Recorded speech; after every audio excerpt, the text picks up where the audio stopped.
Halo, selamat pagi teman-teman semua. Apa kedengaran suara Ibu Rika? Halo, yang ada di rumah? Kedengeran. Kedengaran ya? Oke, baik teman-teman. Sebelum kita mulai, Dom kakinya yang rapi dong. Yang sopan kakinya dong. Oke, baik. Mari kita berdoa terlebih dahulu agar apa yang kita bahas atau dari hari ini semuanya dapat bermanfaat tidak hanya untuk diri kita sendiri, tapi juga orang lain di sekitar kita. Berdoa menurut ajaran dan budaya kita masing-masing.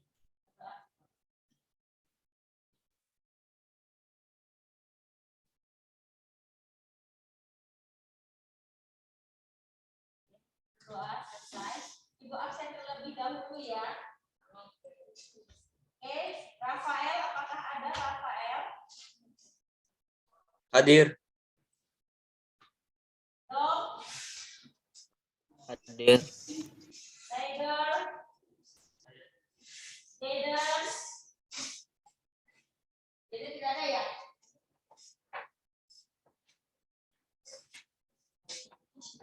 Oke, sebentar.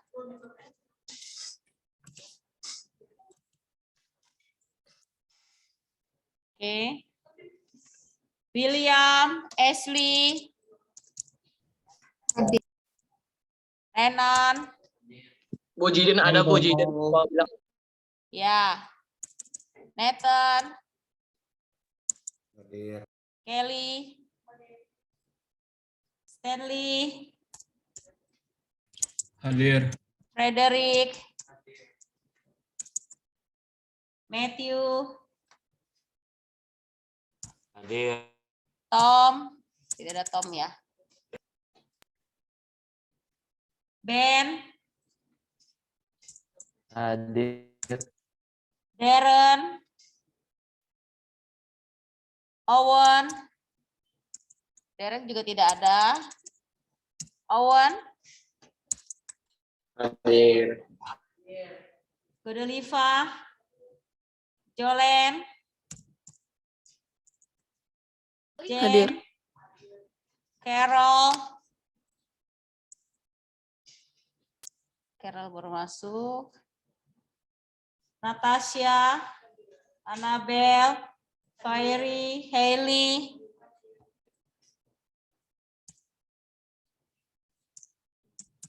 Hailey tidak ada ya. Karen. Hadir. Vera. Michelle. Hadir. Nashel. Hadir. Yuri. Hadir. Stephanie. Amy. Hadir.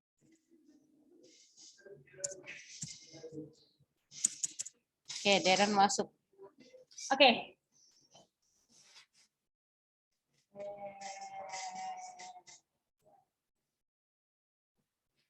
Oke, baik teman-teman. Materi kita semua sudah selesai. Nah, tapi kita akan menganalisis film kali ini. Kita akan menganalisis film tentang persahabatan. Persahabatan sejati. Ya, di mana ini persahabatan antara dua ras. Ya, di sini mengajarkan saya untuk tidak rasis ya. Jadi ini drama Prancis. Ibu ambil sinopsisnya saja. Kalian silakan saksikan di rumah masing-masing. Ini referensi referensi film yang sangat bagus sekali. Di mana persahabatan antara orang kaya, jadi dia seorang bangsawan kaya raya dengan seorang preman yang baru keluar dari penjara. Tapi berpikir dengan waktu mereka menjadi seorang sahabat. Sampai akhirnya yang preman ini menjadi seorang pengusaha, dia buka dan sukses.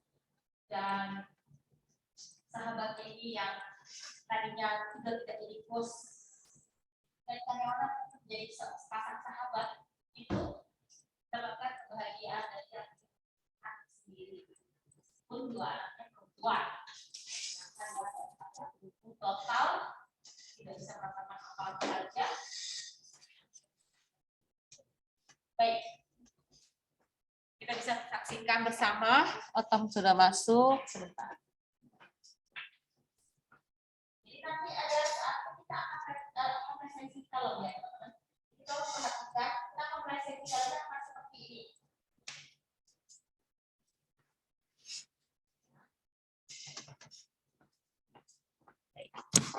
Ibu share screen dulu sebentar. Ibu cek dulu filmnya masih ada nggak?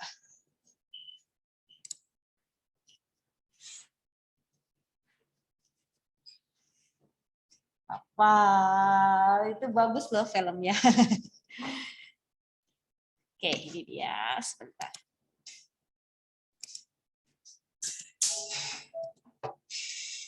Oke, kalau tidak kedengeran suaranya tolong diberitahu Ibu Rika ya. Oke, kita saksikan secara bersama-sama. Sultan kaya raya yang lumpuh bersahabat dengan seorang preman. Jalatan. Oke. Jika masih oh ya, sebentar. Hari ini hari Jumat, Ibu Rika lupa. Tolong Ibu minta bantuan dong karena kebetulan Renan ada di sini. Siapapun yang ada di rumah tolong di screenshot dulu, di foto dulu, nanti kirim ke Ibu Rika. Mohon bantuannya, silakan siapa saja yang bersedia, silakan difoto, kameranya dibuka dulu. Sudah? Sudah ada yang foto kah? Atau tidak ada yang mau membantu? Tanpa Ibu Rika suruh? Tidak ada? Tidak yang membantu? Oke. Yuri belum buka kamera, Karen belum, Jolen belum, Jaden belum. Silakan. Iya. Oke, sudah ya. Siapapun silakan. Udah. Oke, yuk Ibu share screen. Kita mulai dari ya. Oke, sudah. Oke, terima kasih dong.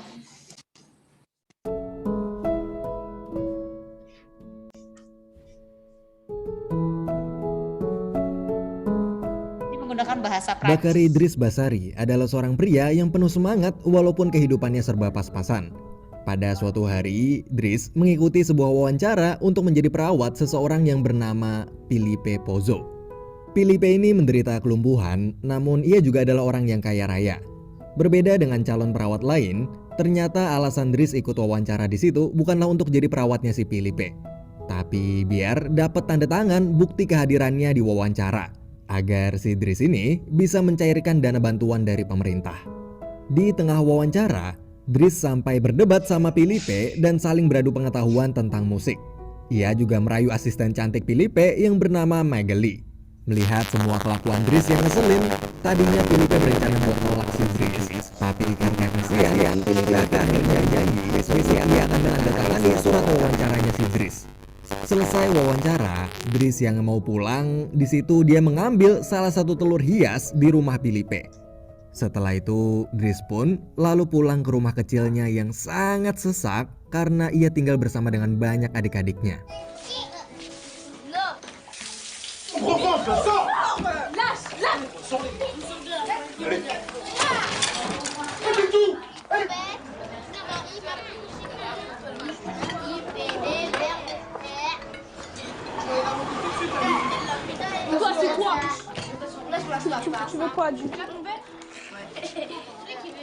Tu viens d'où? Lalu saat sang ibu baru pulang kerja dan melihat Dries, ibu Dries ini pun marah besar karena ternyata Dries sudah menghilang selama 6 bulan tanpa memberi kabar. Gak hanya itu, ibunya juga kesal saat tahu ternyata si Dries ini sampai sekarang masih saja pengangguran. Karena muak melihat anaknya yang paling tua itu nggak bisa diandalkan, Maka sang ibu pun mengusir Dries dari rumah. Keesokan harinya, Dries mendatangi rumah mewah Philippe lagi untuk mengambil surat wawancaranya. Tapi di situ, Dries kaget waktu mendengar cerita dari kepala perawat yang bernama Yvonne. Yvonne berkata bahwa ternyata selama ini sudah banyak perawat yang datang dan pergi dengan cepat karena mereka tak tahan setelah bekerja selama 2 minggu di sana. Padahal walaupun jam kerjanya panjang, yaitu 24 jam, tapi mereka sudah ditunjang fasilitas yang sangat nyaman, mulai dari kamar mewah hingga menu makanan yang enak setiap harinya. Dan di hari itu, nggak disangka-sangka, Philippe tiba-tiba memutuskan untuk memperkerjakan Dries selama 1 bulan sebagai percobaan. Karena Dries juga lagi nganggur dan nggak punya kesibukan lain dan dia juga habis diusir, Dries akhirnya menerima keputusan Philippe tersebut. Lalu tugas Dries sebagai perawat Philippe pun dimulai.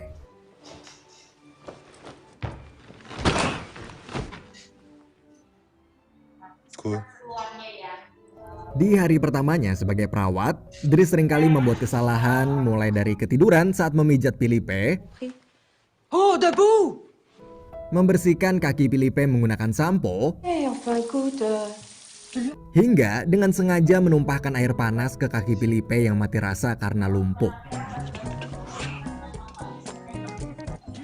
Mais c'est pas vrai, qu'est-ce que tu fabriques encore? Eh mais en fait, vous sentez rien du tout là. Vous avez fini de jouer, non? Non, rien, il s'en fout, regarde. Mais arrête, tu vas le brûler! Dan sampailah saat Dries ditugaskan untuk membersihkan pantatnya si Langsung Philippe. bersihin pantatnya. Di ya situ nggak? Dries langsung emosi dan menolak mengerjakannya sambil bersumpah bahwa seumur hidupnya ia tak akan pernah sudi melakukan hal itu karena merasa jijik.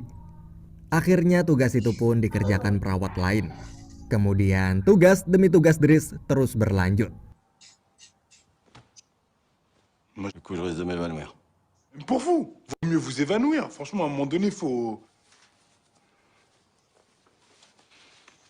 Preman loh, suruh pakai sopi, buh.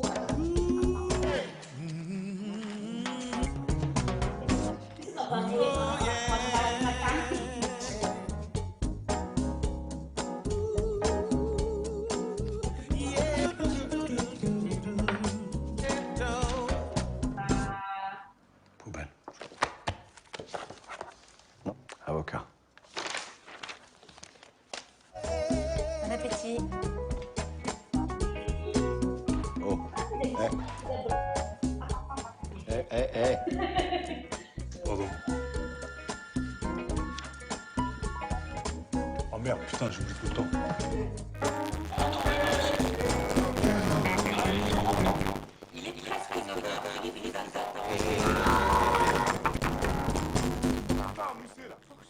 Keesokan harinya saat Dries akan mengantar Philippe ke sebuah galeri lukisan, ia menolak memakai mobil yang mirip seperti ambulan.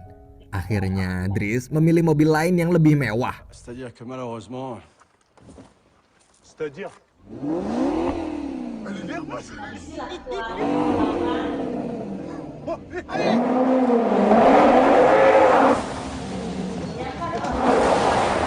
Saat sampai di sana, Dries merasa bingung karena Philippe terus-menerus memandangi sebuah lukisan abstrak selama 1 jam lamanya. Padahal bagi Dries, lukisan tersebut hanyalah sebuah lukisan asal-asalan. Setelah melihat lukisan itu dengan sangat lama, Philippe lalu berniat untuk membeli lukisan asal-asalan tersebut dengan harga 41.000 euro atau sekitar 700 juta rupiah. Dries pun kaget, tapi karena ia tahu kalau Philippe kaya raya, maka dia nggak bisa nahan tuh bocah. Beberapa waktu kemudian, ada seorang rekan Philippe yang memberitahunya untuk berhati-hati pada Dries. Karena si Dries ini ternyata baru aja bebas dari penjara selama 6 bulan gara-gara mencuri. Ia juga mengingatkan kalau Dries adalah orang yang kasar dan berandalan. Tapi pada akhirnya, Philippe justru mengatakan bahwa Dries sebenarnya tidaklah seburuk yang dibayangkan rekannya tersebut. Karena Philippe merasa sangat puas dengan perawatannya Dries itu. Philippe juga menceritakan salah satu kelebihan Dries adalah ia pintar menghibur orang dengan cara yang nggak disangka-sangka. Keesokan harinya, Dries menemukan rahasia Philippe yang membuatnya cukup kaget. Karena ternyata selama ini Philippe suka mengirim surat pada seorang wanita yang bernama Eleanor. Dan sejak saat itu, Dries jadi sangat penasaran dengan hubungan spesialnya si Filipe dan Eleonor tersebut. Beberapa waktu kemudian, Dries melihat Filipe yang sesak nafas serta demam karena efek samping pengobatannya. Mengetahui Filipe butuh udara segar, dengan sigap Dries langsung segera membawanya keluar dengan kursi roda, walaupun saat itu Dries masih ngantuk banget. Gak lama setelah itu, Dries ngajak Filipe berkeliling kota Paris untuk menikmati pemandangan indah sebelum matahari terbit. Saat sedang berkeliling di sana, Dries lalu memberi Filipe rokok ganja miliknya sebagai pengobatan agar ganja tersebut bisa mengurangi rasa sakit Filipe. Dries di situ akhirnya bertanya tentang bagaimana hubungan cintanya Filipe dan Eleonor. Karena dia bingung bagaimana caranya si Filipe bisa mesra-mesraan sama cewek padahal seluruh tubuhnya mulai dari bawah leher sampai tumit telah mati rasa dan lumpuh total. Filipe pun menjawab bahwa ternyata selama ini Filipe bisa merasakan sentuhan romantis dari seorang cewek atau terangsang lewat telinganya. Filipe di situ juga bercerita pada Dries tentang kenangan indahnya bersama almarhum istrinya yang bernama Alice. Ia mengatakan kalau Alice adalah seorang wanita yang sangat baik hati. Ia merasa bahagia dengan pernikahan mereka yang sudah berlangsung selama 25 tahun lamanya. Namun Alice yang kehilangan banyak darah saat keguguran akhirnya meninggal dunia. Sejak saat itu, Filipe mengadopsi seorang anak perempuan yang bernama Elisa. Filipe lalu mengatakan kalau sebenarnya bukan penyakit ini yang membuatnya merasa menderita. Namun, yang membuatnya lebih menderita adalah kenyataan bahwa Alice telah pergi untuk selamanya. Filipe juga menceritakan, meskipun ia rutin menjalani pengobatan dengan biaya yang sangat mahal, ia tetap aja diperkirakan hanya bisa hidup sampai di usia 70 tahun. Tak lama kemudian setelah obrolan mereka berdua yang hangat dan akrab, Filipe akhirnya menunjuk Dries sebagai perawat tetapnya karena ia berhasil melewati masa percobaan dengan baik. Namun di saat yang bersamaan, Filipe juga meminta Dries untuk mengembalikan telur hias pemberian Alice yang telah diambil Dries. Ternyata diam-diam si Filipe ini tahu kalau Dries sering mencuri barang-barang di rumahnya. Tapi di situ Dries malah bilang kalau dia nggak tahu soal telur yang dimaksud Filipe. Padahal dalam hati si Dries itu lupa naruh telur di mana. Keesokan harinya Dries menjemput adiknya sepulang sekolah. Tapi di perjalanan ternyata ia mampir terlebih dahulu ke kantor polisi karena salah satu adik Dries terseret kasus ganja. Untungnya adik laki-laki Dries yang bernama Adama ini dibebaskan karena masih di bawah umur. Di rumah Filipe, Dries melihat Filipe yang sedang menulis sebuah puisi untuk Eleonor dengan bantuan Megeli. Dries pun lalu meledeknya karena puisi itu isinya cuma rayuan-rayuan gombal aja. Tapi di situ Dries kaget saat mengetahui kalau Filipe selama ini belum pernah bertemu dengan Eleonor. Padahal mereka berdua udah pacaran selama 6 bulan. Karena kesel sama hubungan mereka berdua yang gak jelas, Dries pun langsung nelpon Eleonor yang nomornya ada di surat. Dan setelah dipaksa sama si Dries, akhirnya Filipe berani ngobrol sama si Eleonor. Di situ Filipe juga mengirimkan fotonya pada Eleonor. Beberapa waktu kemudian, saat mereka sedang menonton sebuah opera, Dries berusaha membuat Filipe pede dengan berkata bahwa Filipe itu sebenarnya gak perlu minder sama kekurangan fisiknya, karena zaman sekarang cewek lebih suka pria tajir daripada yang sempurna secara fisik. Momen kebersamaan mereka berdua itu pun terasa sangat dekat dan hangat.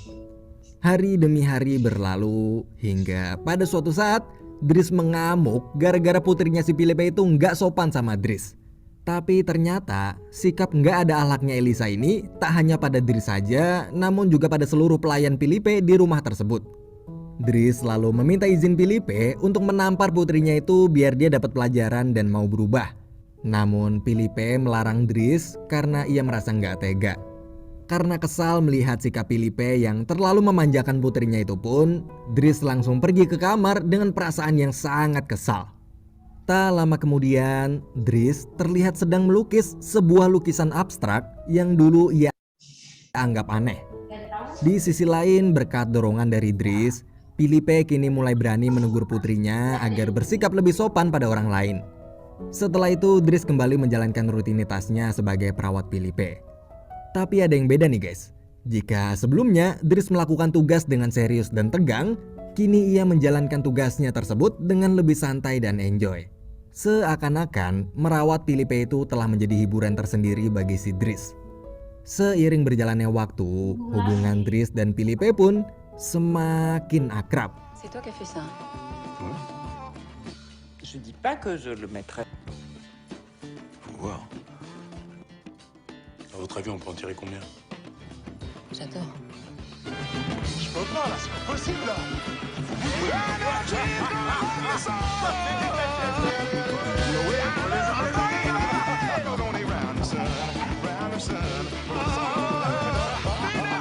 Setelah itu Filipe bersiap mengadakan pesta ulang tahunnya.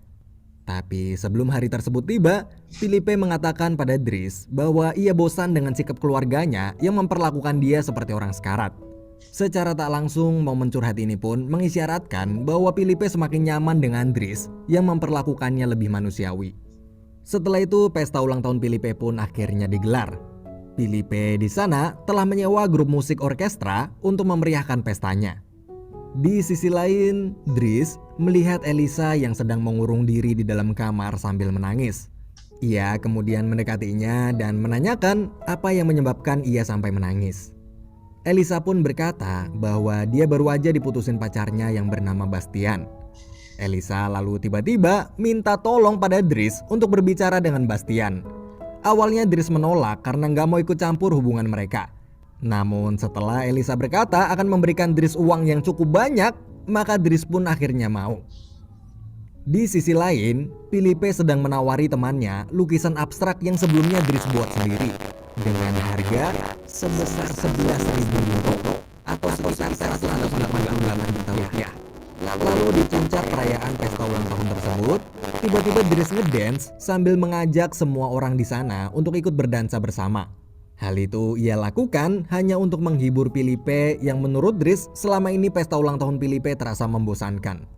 Dan ternyata Dries berhasil membuat Filipe tertawa lepas serta bahagia. Setelah pesta berakhir, Dries lalu mengantar Filipe ke kamarnya. Di situ Dries memberikan surat balasan dari Eleanor. Ternyata isi dari surat tersebut adalah Eleanor berjanji pada Filipe akan pergi ke Paris, Prancis minggu depan untuk menemui Filipe. Dan gak cuma itu aja, Eleanor juga memberikan fotonya yang begitu cantik. Saking bahagianya Filipe di hari itu, ia sampai gak bisa tidur semalaman. Beberapa waktu kemudian, hari yang dinantikan Filipe itu pun tiba. Filipe bersiap menemui Eleanor dengan didampingi Yvonne. Di sisi lain, Dries berhasil membuat Bastian meminta maaf pada Elisa karena telah memutuskan hubungan mereka. Setelah itu, ia pergi ke tempat ibunya bekerja. Namun, karena masih merasa bersalah, Dries hanya bisa memandangi ibunya tersebut dari kejauhan dan lalu pergi. Di sisi lain, Filipe yang sedang menunggu Eleanor di situ, ia pun merasa gugup karena takut Eleanor akan kecewa saat melihat kondisi Filipe yang lumpuh. Akhirnya, karena rasa gugup Filipe yang sudah tak tertahankan lagi, ia pun memutuskan untuk pergi dari sana. Namun sayangnya saat Filipe baru aja keluar, ia nggak sengaja berpapasan dengan Eleanor. Tapi Filipe nggak sadar kalau ternyata wanita cantik dan elegan yang sedang lewat di sebelahnya itu adalah Eleanor. Hari demi hari pun berlalu. Filipe terus-menerus berusaha melupakan Eleanor. Sampai pada suatu hari, ia mengajak Dries untuk ikut bersamanya menaiki pesawat pribadi Filipe. Di atas sana, di dalam pesawat itu, Filipe memberikan sejumlah uang sebesar 11.000 euro pada Dries. Uang tersebut ternyata adalah uang hasil lukisan Dries sebelumnya yang berhasil terjual. Filipe juga mengatakan kalau Dries sangatlah berbakat dalam melukis lukisan abstrak. Hari demi hari berikutnya, mereka lalui dengan traveling dan jalan-jalan sambil menikmati waktu mereka berdua yang saat ini bukanlah lagi seperti bos dan karyawan, namun sudah terasa seperti sahabat dekat. Sampailah pada saat mereka berdua pulang ke rumah. Dries bertemu dengan Adama, yaitu salah satu adik laki-lakinya. Adik Dries itu datang ke tempat kerja Dries karena dia diusir dari rumah oleh ibunya setelah ketahuan terlibat kasus ganja. Melihat itu, Dries merasa kesal lalu memarahinya karena selalu membuat kekacauan. Gak lama kemudian, Dries dipanggil Filipe ke ruangannya. Di sana Filipe lalu mulai menanyakan tentang masa lalu dan kehidupan pribadi Dries. Dries pun mulai bercerita bahwa dulu ia adalah anak yatim piatu dari Senegal, Afrika yang diadopsi sejak berumur 8 tahun. Perempuan yang selama ini dipanggil ibu olehnya ternyata adalah bibinya yang sebenarnya nama asli Dries adalah Bakari. Sedangkan adiknya yaitu si Adama juga adalah seorang anak yang lahir tanpa ayah. Karena dulu bibi atau yang Bakari telah anggap sebagai ibu kandungnya sendiri itu seringkali pulang malam dan tiba-tiba hamil. Mendengar kisah masa lalu Dries yang kelam tersebut, perasaan Filipe pun jadi campur aduk. Karena selama ini Dries di mata Filipe yang selalu terlihat bahagia, ternyata mempunyai kisah yang menyedihkan. Filipe lalu menyuruhnya untuk berhenti menjadi perawat agar ia bisa fokus memperbaiki masalah pribadi keluarga Dries terlebih dahulu, supaya ia bisa bekerja dengan lebih tenang. Alasan lain kenapa Filipe memberhentikan Dries adalah karena ia menginginkan Dries bisa lebih sukses bekerja di tempat lain dan tak selamanya hanya menjadi seorang perawat. Filipe juga berkata bahwa perawatan yang dia lakukan selama ini sangatlah memuaskan. Sebenarnya ia gak rela kalau Dries harus pergi, namun di malam itu sebagai seorang sahabat, ia melakukannya demi kebaikan Dries. Pagi hari saat Dries akan pergi dari rumah Filipe, semua perawat di sana pun merasa sedih karena kehadiran Dries di rumah Filipe tersebut selama ini telah membawa kebahagiaan dan keceriaan. Akhirnya mereka semua pun berpisah. Dries dan adiknya Adama lalu pergi dari rumah Filipe. Di perjalanan pulang itu, mereka berniat untuk menjemput ibunya yang baru aja pulang kerja. Di situ Dries dan Adama lalu tertunduk meminta maaf pada sang ibu dan segera membantu membawakan tas ibunya. Semarah apapun sang ibu yang telah mengusir kedua anaknya itu, namun tetap saja sang ibu akan memaafkan Dries serta Adama. Kemudian mereka bertiga pun berjalan bersama pulang ke rumah. Beberapa waktu kemudian, Dries melamar pekerjaan sebagai kurir di salah satu perusahaan. Di sisi lain, Filipe telah mempunyai perawat baru. Namun perawatnya yang sekarang itu gak seperti Dries yang merawat Filipe dengan penuh canda tawa. Kini Filipe terlihat lebih sering diam, seakan dirinya gak nyaman dan gak ada seorang pun yang menghiburnya seperti dulu. Hingga pada malam hari, Filipe mengalami sesak nafas sampai si perawat berusaha untuk menolong, tapi Filipe gak mau. Akhirnya Yvonne memutuskan untuk menemui Dries agar bisa merawat Filipe kembali seperti dulu. Esok hari, Dries datang ke rumah Filipe untuk melihat keadaannya. Melihat Dries yang kembali lagi itu pun, Filipe merasa bahagia sekaligus sedih. Tapi di situ Dries langsung mencairkan suasana dengan meledek penampilan Filipe yang sekarang ditumbuhi jenggot dan kumis yang begitu lebat. Hal tersebut pun seketika membuat momen kedua sahabat itu bernostalgia seperti dulu. Beberapa waktu kemudian, Dries mengajak Filipe pergi ke suatu tempat. Di perjalanan, Dries dengan cepat memacu mobilnya hingga mereka berdua ditangkap polisi karena kebut-kebutan. Tapi di situ, Dries nggak kehabisan nakal. Ia malah memanfaatkan Filipe dengan mengatakan pada para polisi di sana bahwa Filipe sedang membutuhkan pertolongan cepat karena struknya kambuh. Akhirnya, para polisi pun nggak jadi menilang mereka, tapi justru malah mengawal mereka berdua ke rumah sakit. Saat tiba di tujuan dan saat para polisi itu sudah pergi, Dries lalu mengajak Filipe pergi ke tempat yang sangat jauh untuk menghabiskan waktu mereka bersama sebagai sepasang sahabat. Ternyata Dries membawa Filipe ke sebuah pantai untuk mencari udara segar dan menikmati indahnya alam yang sudah lama tak Filipe rasakan selama berada di rumah mewahnya.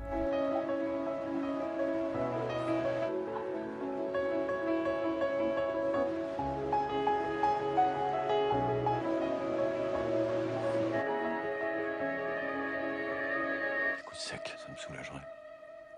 Ouvrir les yeux. Ah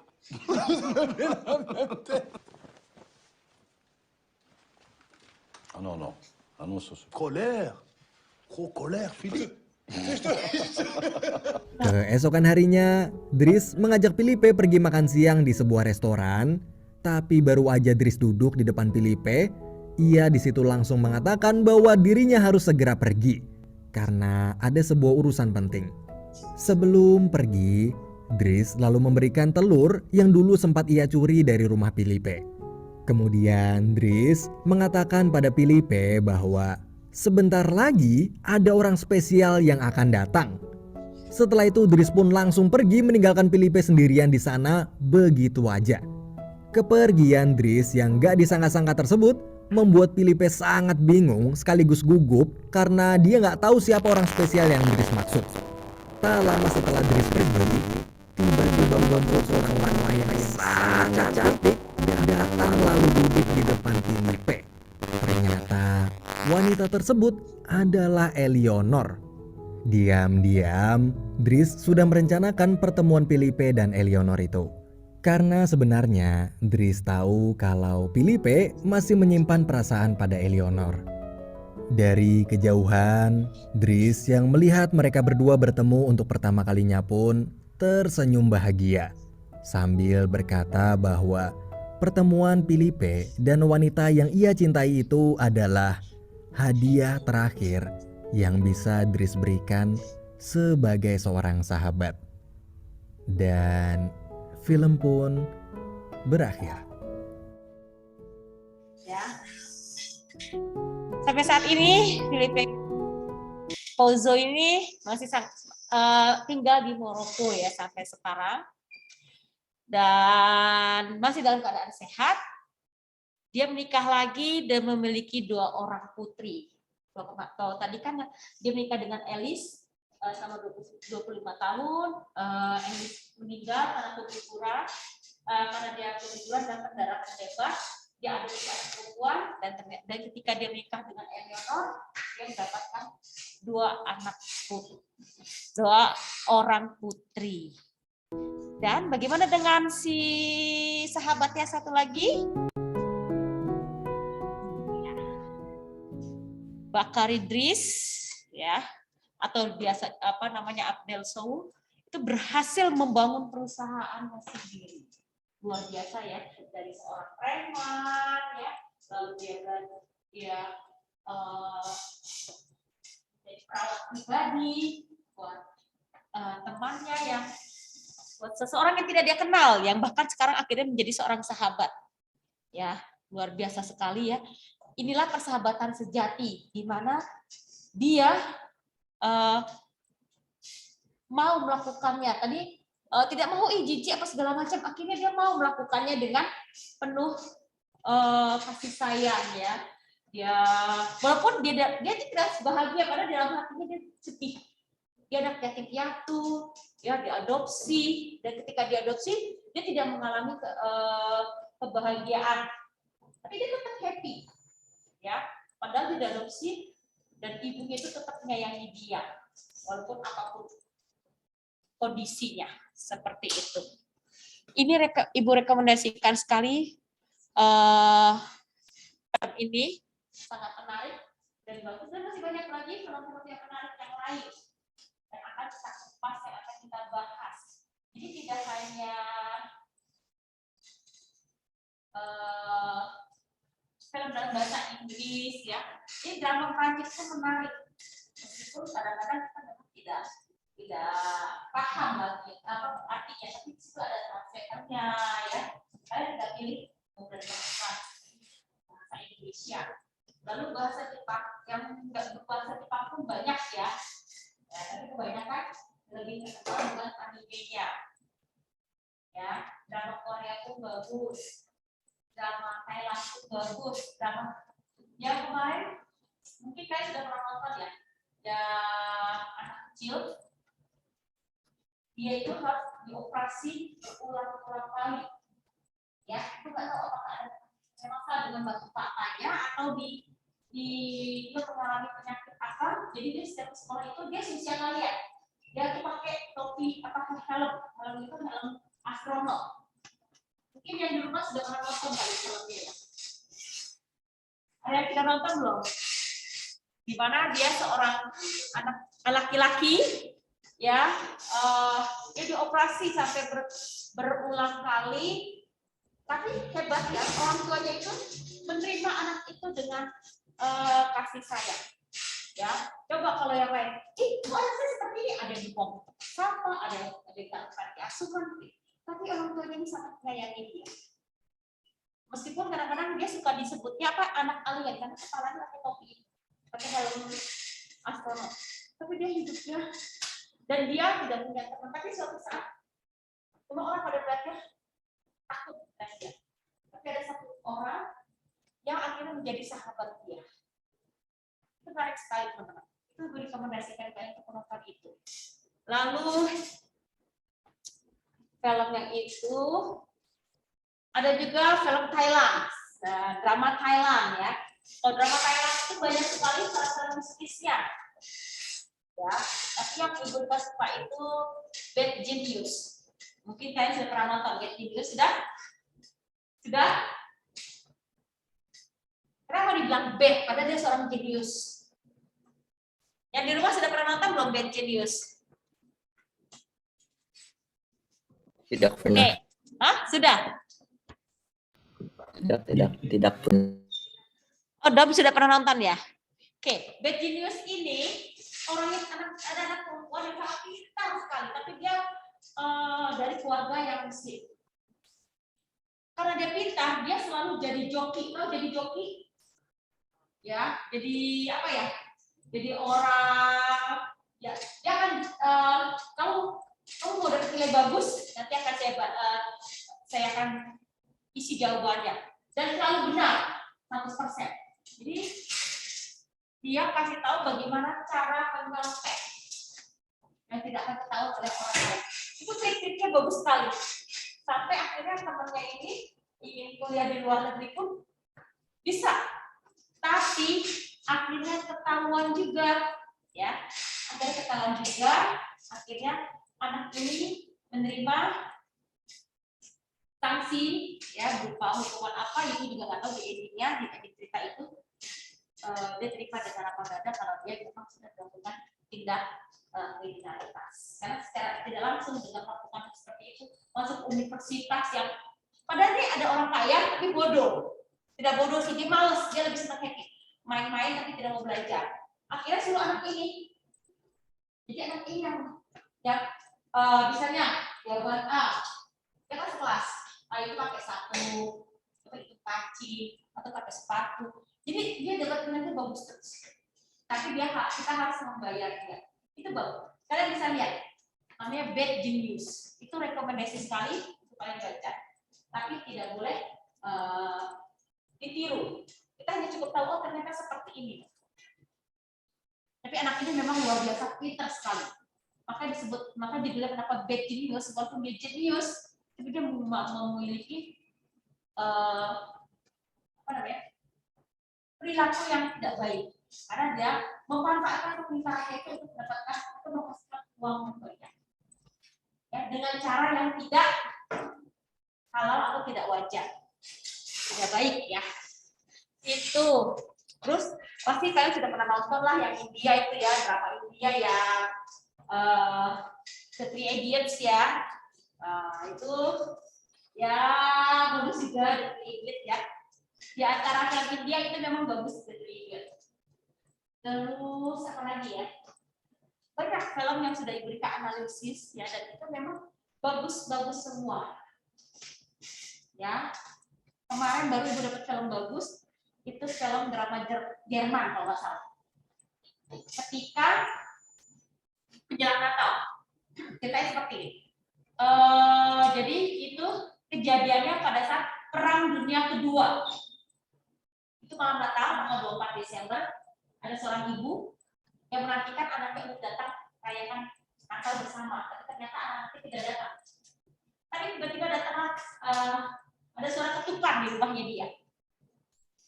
Ketika dia buka, sepak kagetnya dia ada 2 tentara Jerman yang datang ke rumahnya meminta perlindungan, yang ingin menghangatkan tubuh pada saat itu.